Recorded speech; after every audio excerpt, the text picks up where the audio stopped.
মৰমৰ ছাত্ৰ-ছাত্ৰীসকল, class 9ৰ social ছায়েন্সৰ অসমৰ ভূগোল অধ্যায় 4 ইয়াৰ অনুশীলনীত থকা কুৱেশ্যন আনচাৰবোৰ আলোচনা কৰিম আৰু ইয়াৰ পাঠৰ ভিতৰত থকা সকলোবোৰ কুৱেশ্যন আনচাৰ আলোচনা কৰিম। ইয়াৰ পৰাই কুৱেশ্যন আহিব, ইয়াৰ বাহিৰত কোনো কুৱেশ্যন নাহে। ভিডিঅ'টো প্ৰথমৰ পৰা চাই থাকিবা আৰু মোৰ চেনেলটোত নতুনকৈ আহিলে চেনেলটো ছাবস্ক্ৰাইব কৰি দিবা, কিয়নো এই চেনেলটোত যিকোনো ষ্টাডি বিষয়ক ভিডিঅ'বোৰ দিয়া হ'ব। এই চেনেলটোৰ লগত জড়িত থাকিবা। বলা দেৰি নকৰাকৈ আজিৰ ভিডিঅ'টো আৰম্ভ কৰোৱা হওক। অসমৰ ভূগোল চেপ্টাৰ 4 অনুশীলনী প্ৰশ্ন আৰু উত্তৰ আছামিজ মিডিয়ামত ইয়াৰ অনুশীলনীত থকা প্ৰশ্ন উত্তৰবোৰ দি আছো। ইয়াৰ 1 নম্বৰ কুৱেশ্যন দিছে অসমৰ ফিজিঅ'গ্ৰাফিক বিভাগবোৰ কি কি? অসমক মুখ্যভাৱে 4টা ভাগত বিভক্ত কৰা হয়: ব্ৰহ্মপুত্ৰ উপত্যকা, বৰাক উপত্যকা, কাৰ্বি মালভূমি আৰু বৰাইল আৰু দক্ষিণ পাহাৰ অঞ্চল। এইটো আছিলে অসমৰ ফিজিঅ'থেৰাপিক ভাগবোৰ। আৰু তাৰ পিছৰ কুৱেশ্যন চোৱা, ব্ৰহ্মপুত্ৰ উপত্যকাৰ অঞ্চলবোৰ কি কি? ব্ৰহ্মপুত্ৰ উপত্যকাৰ অঞ্চলকেইটাৰ নাম লিখিবলৈ দিছে। ইয়াৰ উত্তৰ হৈছে উত্তৰ পাৰ অঞ্চল, দক্ষিণ পাৰ অঞ্চল, মাজৰ সমভূমি অঞ্চল। তিনিটা হৈছে ব্ৰহ্মপুত্ৰ উপত্যকাৰ অঞ্চল। আৰু তাৰ পিছত 3 নম্বৰ কুৱেশ্যন চোৱা, ব্ৰহ্মপুত্ৰ নদীৰ উত্তৰ আৰু দক্ষিণ পাৰৰ উপনদীৰ নাম লিখা। ব্ৰহ্মপুত্ৰ নদীৰ উত্তৰ আৰু দক্ষিণ পাৰৰ উপনদীৰ নাম লিখিবলৈ দিছে। ইয়াৰ উত্তৰ পাৰৰ উপনদীৰ নাম কেইটা দিছে: সোৱণশিৰি, জীয়াবৰালি, মানা, দানশিৰি। আৰু দক্ষিণ পাৰৰ উপনদীৰ নাম কেইটা দিছে: কপিলি, দিখৌ, দিচাং, বুঢ়ীদিহিং। এইকেইটাই হৈছে ব্ৰহ্মপুত্ৰ নদীৰ উত্তৰ আৰু দক্ষিণ পাৰৰ উপনদীৰ নাম। তাৰ পিছৰ কুৱেশ্যন চোৱা, ব্ৰহ্মপুত্ৰ সমভূমিৰ বৰ্ণনা দিয়া। ইয়াৰ উত্তৰ, এই অঞ্চলটো উৰ্বৰ মাটিৰে ভৰপূৰ আৰু কৃষিৰ বাবে অতি উপযোগী। নদীৰ বালিচৰ, চপৰীয়া আদি ইয়াত দেখা যায়। তাৰ পিছৰ কুৱেশ্যন চোৱা, ব্ৰহ্মপুত্ৰৰ বানপানী অঞ্চল কি? ইয়াৰ বানপানী অঞ্চল কি? ইয়াৰ উত্তৰ হৈছে যি অঞ্চলত প্ৰায়ে বান হয় তাক বানপানী অঞ্চল বোলা হয়। এই অঞ্চলবোৰত উৰ্বৰ মাটি থাকিলেও ক্ষতি বেছি হয়। তাৰ পিছৰ কুৱেশ্যন চোৱা, মাজুলীৰ অৱস্থান আৰু উৎপত্তি লিখা। মাজুলীৰ অৱস্থান আৰু উৎপত্তিৰ বিষয়ে লিখিবলৈ দিছে। মাজুলী ব্ৰহ্মপুত্ৰ নদীৰ মাজত অৱস্থিত বিশ্বৰ ডাঙৰ নদীদ্বীপ। মাজুলী হৈছে পৃথিৱীৰ ভিতৰত আটাইতকৈ ডাঙৰ নদীদ্বীপ। ইয়াৰ পৰা এটা কুৱেশ্যন আহিব পাৰে যে শৰ্ট কুৱেশ্যন আহিব পাৰে, পৃথিৱীৰ ভিতৰত আটাইতকৈ ডাঙৰ নদীদ্বীপটোৰ নাম কি? তেতিয়া তোমালোকে লিখিবা মাজুলী। নদীৰ স্ৰোত আৰু পলি মাটিৰ সঞ্চয়ৰ ফলত ই সৃষ্টি হৈছে। নদীৰ যিটো স্ৰোত যায় আৰু পলি মাটিৰ সঞ্চয়ত এই মাজুলী নদীদ্বীপটোৰ সৃষ্টি হৈছে। ইয়াৰ উৎপত্তি, যদি অকল উৎপত্তি আহে পিছত তোমালোকে এই তলৰটো লিখি দিবা, নদীৰ স্ৰোত আৰু পলি মাটিৰ সঞ্চয়ৰ ফলত ই সৃষ্টি হৈছে। তাৰ পিছৰ কুৱেশ্যনটো চাওঁ, বৰাক উপত্যকাৰ বৈশিষ্ট্য লিখা। বৰাক উপত্যকাৰ বৈশিষ্ট্য কেইটা লিখিবলৈ দিছে। ইয়াৰ উত্তৰ, দক্ষিণ অসমত অৱস্থিত 1 নম্বৰ। আৰু 2 নম্বৰটো দিছে বৰাক নদীৰ দ্বাৰা গঠিত। আৰু 3 নম্বৰ, উৰ্বৰ মাটি আৰু ধান খেতি অধিক। মানে উৰ্বৰ মাটি যায় সেইকাৰণে ধান খেতি অধিক। আৰু তাৰ পিছত দিছে 8 নম্বৰ কুৱেশ্যন, কাৰ্বি মালভূমিৰ বৈশিষ্ট্য লিখা। কাৰ্বি মালভূমিৰ বৈশিষ্ট্য লিখিবলৈ দিছে। ইয়াৰ উত্তৰ, পুৰণি পাহাৰ অঞ্চল, খনিজ সম্পদেৰে সমৃদ্ধ আৰু জনসংখ্যা কম। কাৰ্বি মালভূমিত জনসংখ্যা বহুতো কম। বৰাইল আৰু দক্ষিণ পাহাৰৰ বৈশিষ্ট্য কি? বৰাইল আৰু দক্ষিণ পাহাৰৰ বৈশিষ্ট্য লিখিবলৈ দিছে। ইয়াত 3টা বৈশিষ্ট্য দিয়া আছে। উত্তৰটো চোৱা, পাহাৰী অঞ্চল, বন সম্পদেৰে সমৃদ্ধ। আৰু 3 নম্বৰটো দিছে বৰষুণ অধিক হয়। বৰাইল আৰু দক্ষিণ পাহাৰৰ বৈশিষ্ট্য। অসমৰ 10 নম্বৰ কুৱেশ্যন, অসমৰ জলবায়ুৰ প্ৰকাৰ কি? অসমৰ জলবায়ুৰ প্ৰকাৰ কি সেইটো লিখিবলৈ দিছে। ইয়াৰ উত্তৰ, অসমৰ জলবায়ু উষ্ণ আৰ্দ্ৰ মৌচুমী জলবায়ু। তাৰ পিছৰ কুৱেশ্যন চোৱা, 11 নম্বৰ, গ্ৰীষ্মকালত বৰষুণ কিয় হয়, মানে গৰম দিনত বৰষুণ কিয় হয়? ইয়াৰ উত্তৰ দিছে মৌচুমী বতাহ আৰু বংগোপসাগৰৰ আৰ্দ্ৰ বায়ুৰ বাবে বৰষুণ হয়। মানে মৌচুমী বতাহ আহে যে আৰু বংগোপসাগৰৰ পৰা আৰ্দ্ৰ বায়ুৰ বাবে ইয়াৰ মানে গ্ৰীষ্মকালত বৰষুণ হয়। তাৰ পিছৰ কুৱেশ্যন চোৱা 12 নম্বৰ, অসমৰ জলবায়ু প্ৰভাৱিত কৰা কাৰকবোৰ কি কি? অসমৰ জলবায়ুটো আছে যে তাত প্ৰভাৱিত কৰা কাৰকবোৰ লিখিবলৈ দিছে। ইয়াৰ উত্তৰ 1 নম্বৰ পাহাৰ পৰ্বত, 2 নম্বৰ নদী, 3 নম্বৰ বায়ু প্ৰবাহ, 4 নম্বৰ অক্ষাংশ অৱস্থান। তাৰ পিছৰ কুৱেশ্যন চোৱা 13 নম্বৰ, অসমৰ মুখ্য ঋতু কি কি? অসমত ঋতু হৈছে 3টা, গ্ৰীষ্ম, বৰ্ষা আৰু শীত। অসমত মানে 3টা ঋতু আছে, গ্ৰীষ্ম, বৰ্ষা আৰু শীত। তাৰ পিছৰ কুৱেশ্যন চোৱা 14 নম্বৰ, অসমত সৰ্বাধিক আৰু কম বৰষুণ হোৱা ঠাই কোনটো? মানে অসমত সৰ্বাধিক আৰু কম বৰষুণ হোৱা ঠাই কোনটো? মানে বেছি আৰু কম বৰষুণ হোৱা ঠাইৰ নাম লিখিবলৈ দিছে। ইয়াৰ উত্তৰ চোৱা 1 নম্বৰ দিছে সৰ্বাধিক বৰষুণ হোৱা মানে বেছি বৰষুণ হোৱা ঠাইকেইখনৰ নাম হৈছে মৌচিনৰাম বা চেৰাপুঞ্জী অঞ্চল। তাত মানে অসমত আটাইতকৈ বেছি বৰষুণ হয়। যদি আহে কুৱেশ্যন যে অসমত আটাইতকৈ বেছি বৰষুণ হোৱা ঠাইখনৰ নাম লিখা, তেতিয়া লিখিবা মৌচিনৰাম অথবা চেৰাপুঞ্জী অঞ্চল। আৰু যদি আহে যে কম বৰষুণ হোৱা ঠাইখনৰ নাম লিখা, মধ্য অসমৰ কিছুমান অঞ্চল। মধ্য অসমৰ কিছুমান অঞ্চলত একেবাৰে কম বৰষুণ হয়। আৰু তাৰ পিছত চোৱা কুৱেশ্যন নম্বৰ 15, সকলো ঠাইত বৰষুণ একে নহয় কিয়? মানে সকলো ঠাইতে মানে সকলো জেগাতে মানে বৰষুণ একে নহয় কিয়, বেলেগ বেলেগ হয় কিয়? ইয়াৰ উত্তৰ পাহাৰ বতাহৰ দি আৰু ভূ আকাৰৰ বাবে বৰষুণৰ তাৰতম্য হয়। পাহাৰ অথবা বতাহৰ দি আৰু ভূ আকাৰৰ বাবে বৰষুণৰ তাৰতম্য হয়, মানে বেলেগ হয়, একে নহয়। তাৰপিছত 16 নম্বৰ কুৱেশ্যন চোৱা, অসমত বৰষুণৰ বিতৰণ কেনেকুৱা? মানে অসমত বৰষুণৰ মানে ভাগ বতৰা যিটো বিতৰণ কয় সেইটো কেনেকুৱা? ইয়াৰ উত্তৰ দক্ষিণ আৰু পাহাৰী অঞ্চলত বৰষুণ বেছি আৰু মধ্য অঞ্চলত কম। দক্ষিণ আৰু পাহাৰী অঞ্চল যিবিলাক আছে তাত বৰষুণ বেছিকে হয়, আৰু মধ্য অঞ্চলত মানে অসমৰ মধ্য অঞ্চল যিবিলাক আছে তাত কম হয়। এতিয়া আমি অসমৰ ভূগোল ক্লাছ 9ৰ দীঘল কুৱেশ্যন এনচাৰবোৰ চাম। ইয়াৰ 1 নম্বৰ কুৱেশ্যন দিছে অসমৰ অৱস্থান আৰু সীমা বৰ্ণনা কৰা। অসমৰ অৱস্থান আৰু সীমা বৰ্ণনা কৰিবলৈ দিছে। ইয়াৰ উত্তৰ অসম ভাৰতৰ উত্তৰ পূৰ্বাঞ্চলত অৱস্থিত এখন গুৰুত্বপূৰ্ণ ৰাজ্য। অসমটো ভাৰতৰ উত্তৰ পূৰ্বাঞ্চলত অৱস্থিত এটা গুৰুত্বপূৰ্ণ ৰাজ্য, আৰু এই ৰাজ্যটো প্ৰাকৃতিক সম্পদেৰে সমৃদ্ধ। মানে এইটো ৰাজ্যত বেছিভাগ প্ৰাকৃতিক সম্পদ আছে, সেইকাৰণে কৈছে প্ৰাকৃতিক সম্পদেৰে সমৃদ্ধ। আৰু অসমৰ অৱস্থান প্ৰায় 28 ডিগ্ৰী উত্তৰ অক্ষাংশৰ পৰা 24 ডিগ্ৰী উত্তৰ অক্ষাংশৰ পৰা 28 ডিগ্ৰী উত্তৰ অক্ষাংশ আৰু 89 ডিগ্ৰী পূব দ্ৰাঘিমাংশৰ পৰা 96 ডিগ্ৰী পূব দ্ৰাঘিমাংশৰ ভিতৰত। আৰু অসমৰ সীমাসমূহ হ'ল, ইয়াৰ সীমা বৰ্ণনা কৰিবলৈ দিছে যিহেতু ইয়াৰ অসমৰ সীমাসমূহ হ'ল 1 নম্বৰ দিছে উত্তৰত আছে অসমৰ উত্তৰত আছে অৰুণাচল প্ৰদেশ আৰু ভূটান।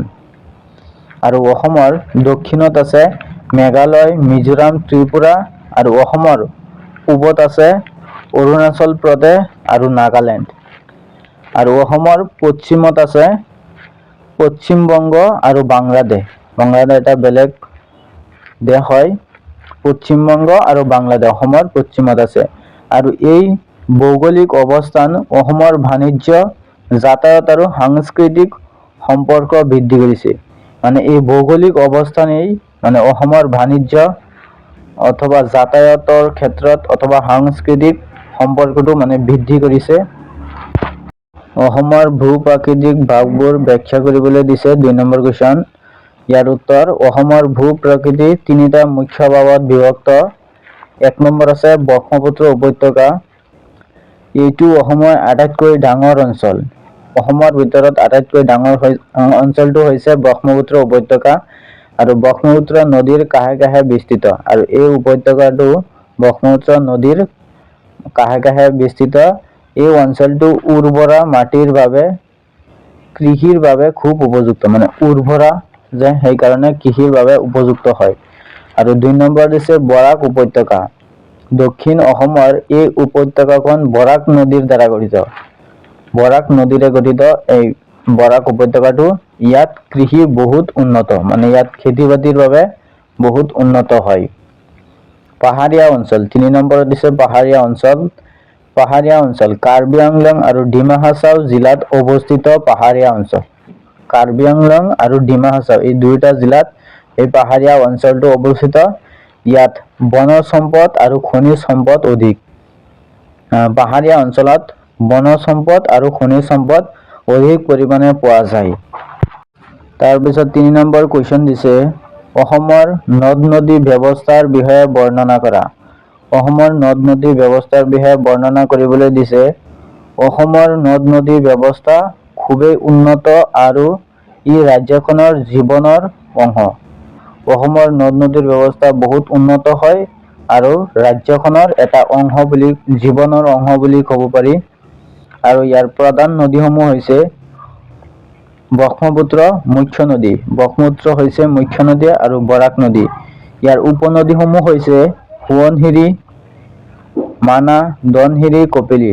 এই উপনদীকেইটা হৈছে ব্ৰহ্মপুত্ৰ আৰু বৰাক নদীৰ উপনদীসমূহ হৈছে এইকেইটা। আৰু এই নদীবোৰ কৃষি, যাতায়াত, মৎস্য পালন আদিত সহায় কৰে, কিন্তু বাৰিষাত বানপানী সৃষ্টি কৰি সমস্যাও সৃষ্টি কৰে। এইবিলাকে মৎস্য পালন অথবা যাতায়াত কৃষিত সহায় কৰে যদিও কিন্তু বাৰিষাত বানপানী সৃষ্টি কৰি সমস্যাৰ সৃষ্টি কৰে এইবোৰে। তাৰপিছৰ কুৱেশ্যন 4 নম্বৰ কুৱেশ্যন চোৱা অসমৰ জলবায়ু কেনেকুৱা? অসমৰ জলবায়ুটো কেনেকুৱা? ইয়াৰ উত্তৰ অসমৰ জলবায়ু উষ্ণ আৰু আৰ্দ্ৰ। এটা আগতে পাই আহিছো। ইয়াত বেছি বৰষুণ হয়। অসমৰ জলবায়ুটো বেছি উষ্ণ হয় আৰু আৰ্দ্ৰ, সেইকাৰণে ইয়াত বেছি বৰষুণ হয়। ইয়াৰ বৈশিষ্ট্য, অসমৰ জলবায়ুৰ বৈশিষ্ট্যসমূহ হৈছে, যদি বৈশিষ্ট্য আহে তোমালোকে এই বৈশিষ্ট্যকেইটা লিখি দিব পাৰিবা। গৰম কালত উষ্ণতা অধিক। গৰম কালত মানে উষ্ণতাটো অধিক থাকে আৰু শীতকালত মৃদু ঠাণ্ডা। শীতকালত ঠাণ্ডা থাকে আৰু বাৰিষা কালত অতি প্ৰচুৰ বৰষুণ হয়। বাৰিষা কালত মানে অতি প্ৰচুৰ বৰষুণ হয় আৰু এই জলবায়ু কৃষিৰ বাবে উপযুক্ত। সেইকাৰণে এই জলবায়ুটো খেতি বাতি কৰিবলৈ উপযুক্ত হয়। তাৰপিছত চোৱা 5 নম্বৰ কুৱেশ্যন অসমৰ প্ৰাকৃতিক সম্পদসমূহ কি কি? মানে অসমৰ যিবিলাক প্ৰাকৃতিক সম্পদ আছে সেই সম্পদবোৰৰ নাম লিখিবলৈ দিছে। উত্তৰ অসমৰ প্ৰাকৃতিক সম্পদেৰে সমৃদ্ধ, মানে অসম প্ৰাকৃতিক সম্পদেৰে ভৰপূৰ। মুখ্য সম্পদসমূহ হৈছে অসমৰ মুখ্য প্ৰাকৃতিক সম্পদসমূহ হৈছে তেল। প্ৰথমটো হৈছে তেল, এইটো ডিগবৈ নাহৰকটীয়াত পোৱা যায়। আৰু চাহ। চাহ হৈছে বিশ্বৰ ভিতৰত অন্যতম উৎপাদক। আৰু বনজ সম্পদ আৰু গেছ। এই সম্পদবোৰে অসমৰ অৰ্থনীতি শক্তিশালী কৰে। এই সম্পদবোৰ থকাৰ বাবে অসমৰ অৰ্থনীতিৰ ক্ষেত্ৰত অধিক শক্তিশালী হৈ আছে। তাৰপিছত 6 নম্বৰ কুৱেশ্যন দিয়া আছে অসমৰ কৃষিৰ ওপৰত এটা টোকা লিখা। ইয়াৰ উত্তৰ অসম এখন কৃষি প্ৰধান ৰাজ্য। অধিকাংশ লোক কৃষিৰ লগত জড়িত। অসমৰ বেছিভাগ মানুহেই কৃষি কৰ্মৰ লগত জড়িত থাকে। মুখ্য ফচলসমূহ অসমত হোৱা মানে মুখ্য ফচলসমূহ দিছে যিবিলাক কৰে। ধান প্ৰথমতেই কৰে ধান, 2 নম্বৰত আছে চাহ, 3 নম্বৰ জুট, 4 নম্বৰ সৰিয়হ। আৰু ব্ৰহ্মপুত্ৰ উপত্যকাৰ উৰ্বৰা মাটি কৃষিৰ বাবে খুব উপযুক্ত। ব্ৰহ্মপুত্ৰ নদীৰ মানে উপত্যকাৰ যি উৰ্বৰা মাটি আছে সেইবোৰ কৃষিৰ বাবে অধিক উপযুক্ত হয়। এইখিনি হৈছে তোমালোকৰ এক্সট্ৰা কুৱেশ্যন আনসাৰ, মানে এইটো ভিডিঅ'ৰ পৰা দিয়া হৈছে। সো এইখিনি বহুত ইম্পৰ্টেণ্ট হয়। 7 নম্বৰ কুৱেশ্যন দিছে অসমৰ পৰিবহণ ব্যৱস্থাৰ বৰ্ণনা কৰা। অসমৰ পৰিবহণ মানে যাতায়াত ব্যৱস্থাটো বিষয়ে বৰ্ণনা কৰিবলৈ দিছে। উত্তৰ অসমত বিভিন্ন ধৰণৰ পৰিবহণ ব্যৱস্থা আছে। অসমত বহুতো পৰিবহণ ব্যৱস্থা আছে।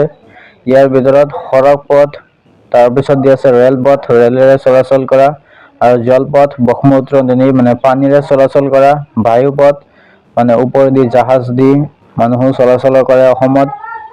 অসম তথা ভাৰত তথা বিশ্বৰ যিকোনো ঠাইতেই বায়ুপথ জলপথ সকলোবোৰ ব্যৱস্থাই আছে।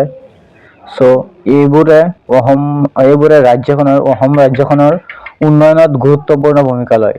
এই যিবিলাক চাৰিটা অপশ্যন কৈছোঁ সেইকেইটাই অসমৰ ৰাজ্যখনৰ উন্নয়নত গুৰুত্বপূৰ্ণ ভূমিকা পালন কৰে। আৰু ইয়াৰ অতিৰিক্ত প্ৰশ্ন উত্তৰ আৰু কেইখনমান অতিৰিক্ত প্ৰশ্ন উত্তৰ লৈ আছোঁ। আছাম জিঅ'গ্ৰাফী অসমৰ ভূগোলৰ ইয়াৰ 1 নম্বৰ প্ৰশ্ন উত্তৰটো চাই লোৱা। অসমৰ প্ৰধান নদী কেইখন কি কি? অসমৰ প্ৰধান নদী কেইখনৰ নাম লিখিবলৈ দিছে। অসমৰ প্ৰধান নদী দুটা হ'ল ব্ৰহ্মপুত্ৰ নদী আৰু বৰাক নদী। অসমৰ প্ৰধান দুখনেই নদী আছে, সেইকেইটা হ'ল ব্ৰহ্মপুত্ৰ নদী আৰু বৰাক নদী। এই ব্ৰহ্মপুত্ৰ নদী অসমক দুটা ভাগত বিভক্ত কৰিছে। এই ব্ৰহ্মপুত্ৰ নদীয়ে অসমক দুটা ভাগত ভাগ কৰিছে। বৰাক নদী দক্ষিণ অসমৰ মাজেৰে বৈ যায়। বৰাক নদীটো দক্ষিণ অসমৰ মাজেৰে বৈ যায়। তাৰপিছত 2 নম্বৰ কুৱেশ্যন দিছে, ব্ৰহ্মপুত্ৰ উপত্যকাৰ বৈশিষ্ট্য কি? ব্ৰহ্মপুত্ৰ উপত্যকাৰ বৈশিষ্ট্যসমূহ লিখিবলৈ দিছে। ইয়াৰ উত্তৰ, ব্ৰহ্মপুত্ৰ উপত্যকাৰ মুখ্য বৈশিষ্ট্যসমূহ হৈছে 1 নম্বৰ বহল আৰু উৰ্বৰ সমতল ভূমি, নদীৰ বন্যাৰ সমস্যা, কৃষিৰ বাবে উপযোগী মাটি, কৃষি খেতি কৰিবলৈ বহুত উপযোগী হয় ব্ৰহ্মপুত্ৰ উপত্যকাত, আৰু জনবসতি থকা অঞ্চল, এইটোত মানে বেছি জনবসতি থকা অঞ্চল হয় ব্ৰহ্মপুত্ৰ উপত্যকাটো। অসমৰ জলবায়ু কেনেকুৱা? অসমৰ জলবায়ুৰ বিষয়ে লিখিবলৈ দিছে। কেনেকুৱা? উত্তৰ, অসমত আৰ্দ্ৰ উপ উষ্ণমণ্ডলীয় জলবায়ু দেখা যায়। অসমত আৰ্দ্ৰ উপ উষ্ণমণ্ডলীয় জলবায়ু দেখা যায়। গৰম কালত গৰম আৰু আৰ্দ্ৰ, আৰু বৰ্ষা কালত অধিক পৰিমাণে বৰষুণ হয়, আৰু শীতকালত প্ৰচুৰ পৰিমাণে ঠাণ্ডা থাকে, শীতকালত ঠাণ্ডা। তাৰপিছত 4 নম্বৰ কুৱেশ্যন, অসমৰ মাটিৰ প্ৰকাৰ কি কি? অসমৰ মাটিৰ প্ৰকাৰ কেইটা আৰু কি কি লিখিবলৈ দিছে। উত্তৰ, অসমত প্ৰধানকৈ 3 ধৰণৰ মাটি পোৱা যায়। এলুভিয়েল মাটি আৰু লেটেৰাইট মাটি আৰু পাহাৰীয়া মাটি। অসমত 3 ধৰণৰ মাটি পোৱা যায়। সেই মাটিকেইটাৰ নাম দিছে। আৰু এই চেনেলটোত যিকোনো হিষ্টৰী বিষয়ক ক্লাছ 9-10ৰ ভিডিঅ' দিয়া হ'ব। আৰু ইয়াৰ অসমৰ ভূগোল, ইয়াৰ যিখিনি কুৱেশ্যন দিয়া আছোঁ সেইখিনিয়েই এক্সামত আহিব। ইয়াৰ বাহিৰত কোনো নাহে, মানে অকল অকাই দিব। চ' এইখিনিয়ে আহিব, তোমালোকে এইবোৰ চাবা। আৰু বেলেগ কুৱেশ্যন আৰু 5 নম্বৰ কুৱেশ্যন চাওঁ। অসমৰ বন সম্পদ কেনেকুৱা? মানে অসমৰ বন সম্পদ যিটো আছে এইটো কেনেকুৱা হয়? ইয়াৰ উত্তৰ, অসম বন সম্পদত সমৃদ্ধ। অসমটো বন সম্পদত সমৃদ্ধ। ইয়াত ঘন অৰণ্য আৰু বিভিন্ন ধৰণৰ গছ-গছনি 2 নম্বৰ দিছে। আৰু 3 নম্বৰ দিছে বন্যপ্ৰাণীৰ বাসস্থান। অসমত বন্যপ্ৰাণীৰ বাসস্থানো আছে। উদাহৰণস্বৰূপে কাজিৰঙা ৰাষ্ট্ৰীয় উদ্যান, মানাহ ৰাষ্ট্ৰীয় উদ্যান, ইয়াত বন্যপ্ৰাণীৰ বাসস্থান। আৰু তাৰপিছত 6 নম্বৰ কুৱেশ্যন দিছে, অসমৰ প্ৰধান ফচল কি? মানে অসমত প্ৰধানকৈ কি কি খেতি বাতি কৰা হয় অথবা ফচল কি? ইয়াৰ উত্তৰ, অসম কৃষি প্ৰধান জীৱিকা। অসমত কৃষি বেছিকৈ হয়। ইয়াৰ প্ৰধান ফচলসমূহ হৈছে, প্ৰথমতে আছে ধান, পিছত চাহ, টি, পাট মানে মৰাপাট যিটো কওঁ, আৰু চেনি, আখ। এই 4টা মানে অসমৰ প্ৰধান ফচল হয়।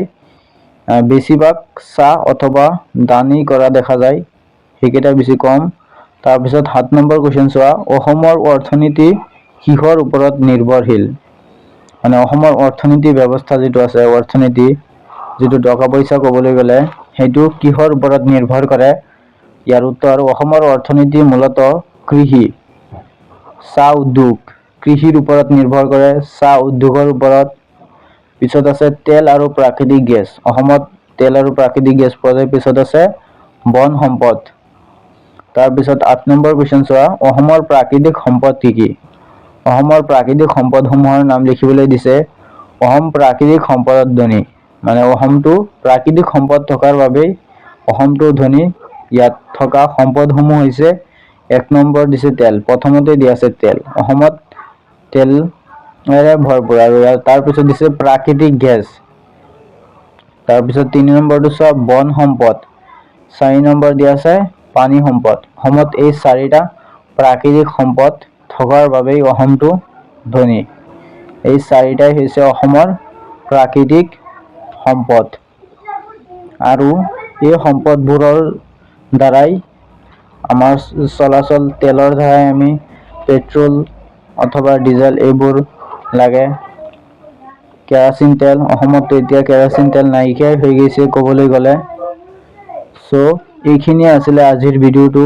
সো ভিডিঅ'টো ভাল লাগিলে চেনেলটো ছাবস্ক্ৰাইব কৰি দিবা, কিয়নো এই চেনেলটোত যিকোনো জব ইনফৰমেশ্যন তথা ষ্টাডি বিষয়ক ভিডিঅ'জবোৰ দিয়া হ'ব। ক্লাছ 9-10ৰ যিকোনো প্ৰশ্ন উত্তৰ দিয়া হ'ব। তোমালোকে এই চেনেলটোৰ লগত জড়িত থাকিবা। সো ইমান সময় ধৰি যিসকলে ধৈৰ্য সহকাৰে ভিডিঅ'টো চাইছা তেওঁলোকৰ প্ৰতি এটাই অনুৰোধ, মোৰ চেনেলটো ছাবস্ক্ৰাইব কৰি দিবা। ধন্যবাদ।